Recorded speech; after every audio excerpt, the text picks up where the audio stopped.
सोट मूंखे कुझु तोसां ॻाल्हाइणो आहे। ॻाल्हि कर।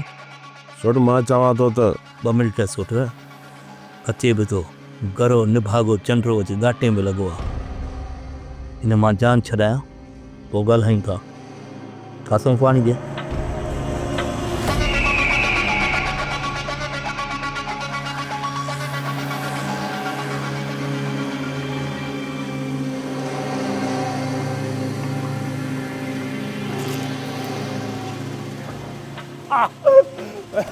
ॻाल्हि त ॿुधो भला कहिड़ी फंडर लेट आहे उनखे क़ुर्बान करण जा सांबाहा वेठा था कयो।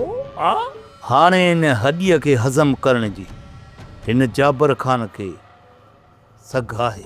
सोट यार ख़ुदा खे मञ, जेकॾहिं तूं ई रुंडो वरी पाण में अटकी पियो न त सिज लथे ताईं हिक ॿिए जी जान कोन छॾींदो। इन जे करे हिन निभागे खां हवाल वठी रवानो करीस। बाबा मां बि हवालो ई ॾियणु आयुसि, पर जेके ही पेट भराए जेके ॾहकारूं पियो थो ॾिए न, इहो चाकर ख़ान जल्दी फाड़ींदुसि। अरे रुंडा अख तां छोॾो लाहे छॾ। उहा मां पुटी नाहे ॼणियो जेको जाबर ख़ान जो पेट फाड़े। इहो चाकर ख़ान वापसि अची चुको आहे ऐं असीं पक करे वेठा आहियूं त अचण साण ई इन सांवल बोल मुहारनि जे ॻिचीअ में फाहो विझंदो फाहो।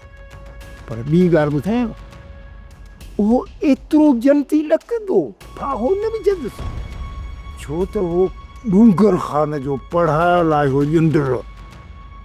एतिरो जल्दी हुनजे ॻिचीअ में फाहो न विझंदो, पहिरीं जांच पीच कंदो।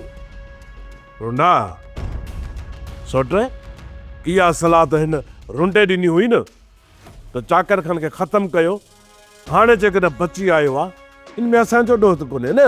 अड़े केरु थो चवे त इहो तव्हांजो ॾोह आहे? इहो अछो मूं त मुंहिंजो आहे, मुंहिंजो।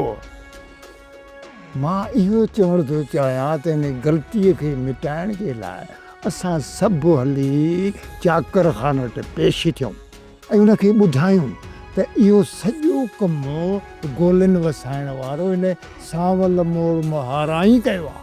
चाकर ख़ान खे जीअं असांजी ज़बान जे मथां यकीन हुजे हा न त रुंडा के ॾींहं हिन सांवल ख़ान खे लिटाए छॾ। पर जाबर ख़ान तूं भले मुंहिंजे मुंहं ते थुकुल जा पहा ॿध, पर तुंहिंजे हिन बूथ ते थुकुल जा बंडल ॿधा पिया आहिनि, बंडल। अरे सोट हिन बेस्ते खे ते तां कढ, न त हिकिड़ी हणंदोसांसि न दोहा लिकड़ी वेंदसि।